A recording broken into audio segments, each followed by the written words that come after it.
नमस्कार सर्वांना, Rupali delicious kitchen मध्ये आपलं स्वागत आहे। आज आपण गुळ शेंगदाणा लाडू बघणार आहोत। एकदम रुचकर लागतात खायला आणि रक्तवर्धक पण आहेत। हे रक्तवाढीसाठी खूप चांगले असतात। तुम्ही मुलांना छोट्या डब्यासाठी, छोट्या सुट्टीसाठीही देऊ शकतात डब्याला, आणि आधी मध्ये आपल्याला छोट्या भुकेसाठीही चालून जातो सगळ्यांसाठी, छोट्यांपासून मोठ्यांपर्यंत। तर मग चला, साधे सोपे असे मस्त गुळ शेंगदाणा लाडू आणि पौष्टिक एकदम। तर मग चला रेसिपी बघूया आणि साहित्याकडे वळूया। दोनच साहित्यामध्ये आपल्याला आजची रेसिपी करायची आहे। फक्त दोनच साहित्य घ्यायचे आणि पटकन होते ही रेसिपी।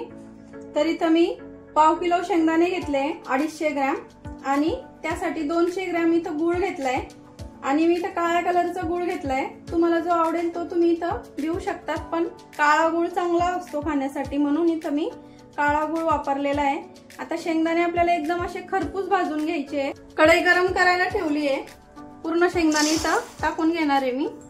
आणि कढईमध्ये शेंगदाणे टाकले आपल्याला 1 ते 2 चमचे असं पाण्याचा हपका द्यायचा आहे। शेंगदाणे भाजून घ्यायचे आहेत। पाण्याचा हपका देण्यामागचं कारण म्हणजे शेंगदाण्याची सालं असतात ना, ती पटकन निघतात, अगदी अशी चुरगळली पटकन। शेंगदाण्याची सालं पटकन अशी मोकळी होतात शेंगदाण्यांपासून, आणि खूप जास्त कष्ट घ्यायला लागत नाही। तुम्ही ही ट्रिक फॉलो करून बघा। तर आता मी मीडियम गॅसवरती शेंगदाणे आपले भाजून घेते। मीडियम गॅसवरतीच भाजायचे, फुल गॅसवरती आपल्याला शेंगदाणे भाजायचे नाहीये।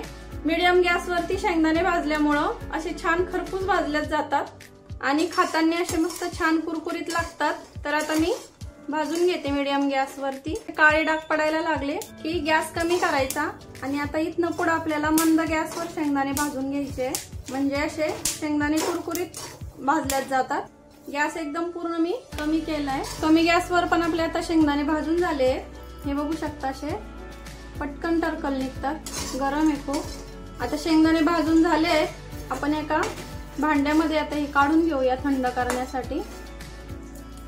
हे बघू शकता, लगेच अलगद निघते साल, आणि असं तुम्हाला आवाज पण येत असेल मस्त असं कुरकुरीत। गॅस बंद करूया आणि एका भांड्यात आता काढून घेते मी थंड करण्यासाठी। आवाज बघू शकता, एकदम असं मस्त छान भाजलेत आपले शेंगदाणे, एकदम कुरकुरीत। थंड करून घेऊया। शेंगदाणे कोमट असताना त्याचे साल काढून घ्यायचे, म्हणजे पटकन निघतात। तर कोमट असताना मी आता शेंगदाण्याचे साल काढून घेणार आहे, आणि मग तुम्हाला भेटते मी। शेंगदाण्याचे साल काढून घेतले। आता आपण शेंगदाणे आणि गुळ फिरून घेणार आहे। खलबत्त्यामध्ये कुटूनही घेऊ शकता। तुम्हाला गुळ जास्त वाटत असेल तर थोडा कमी अधिक करू शकता तुम्ही गुळ। तर सर्व शेंगदाणे मी इथं आता काढून घेते एका भांड्यामध्ये मिक्सरच्या, आणि गुळ पण त्याच्यातच टाकायचे, म्हणजे दोन्ही सोबत असं एक जीव तयार होतं आणि लाडू बांधायला एकदम सोपं जातं। आता दोन्ही पण आपण मिक्सर जार मध्ये काढून घेतलंय। मिक्सर आधी स्टार्टिंगला चालू बंद करून आपल्याला मिक्सरला फिरवायचं आहे, आणि नंतर पूर्ण एक चक्कर आपल्याला पूर्ण मिक्सर सुरू करून पूर्ण फिरून घ्यायचं आहे। आणि खूप जास्त जाडसर ठेवायचं नाही आपल्याला, आणि खूप जास्त बारीक पण करायचं नाहीये मिश्रण। दाखवते मी तुम्हाला केल्यावर। तर मिक्सर असं चालू बंद करून इथं मी हे फिरून घेतलंय, आणि बघू शकता असं खूप जास्त जाड नाहीये किंवा खूप जास्त बारीक नाहीये।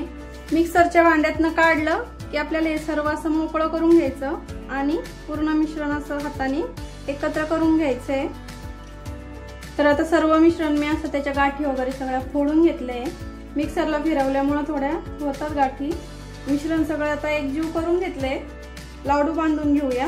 तुम्हाला कुठल्या आकाराचे हवे त्या आकाराचे तुम्ही इथे लाडू तयार करून घेऊ शकता। आता मी छोटे छोटेच बांधणार आहे,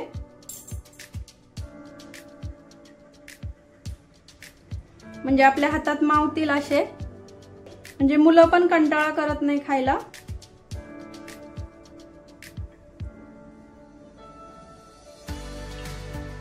तर आपला एक लाडू तयार झालाय करून।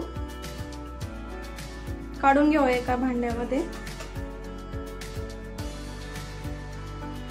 एवढं प्रमाण घेतलं तर तुम्हाला तूप वगैरे काही टाकायची गरज पडत नाही, कारण तूप आणि 8 दिवस झाले की थोडासा वास यायला सुरुवात होते लाडूंना। त्यामुळे तूप नाही वापरलं तरी चालतं या प्रमाणामध्ये। तर बघू शकता अगदी इझी असे बांधल्यात जात आहे मस्त आणि दिसायला पण असे मस्त टेम्पटिंग दिसतंय। तर आता सर्व लाडू मी असेच तयार करून घेते आणि मग तुम्हाला दाखवते। तर आपले आता पूर्ण लाडू इथं बांधून तयार झाले। एवढ्या प्रमाणामध्ये 20 लाडू तयार होतात, 18 ते 20 लाडू। आता तुम्ही कुठली साईजने बांधताय त्यानुसार त्यावर डिपेंड असतं लाडू किती होतात त्याचं। लाडू कसे झाले कमेंट मध्ये नक्की सांगा। गुळ शेंगदाणे लाडू इथं मस्त असे तयार झाले आणि रेसिपी कशी वाटली कमेंट मध्ये नक्की सांगा। रेसिपी आवडली असेल तर लाईक शेअर सबस्क्राईब करायला विसरू नका। रेसिपी नक्की ट्राय करा कारण घरचं जेवण हे खरंच स्वादिष्ट असतं। अशाच नवीन छान छान रेसिपी सोबत पुन्हा भेटूया। तोपर्यंत बाय बाय।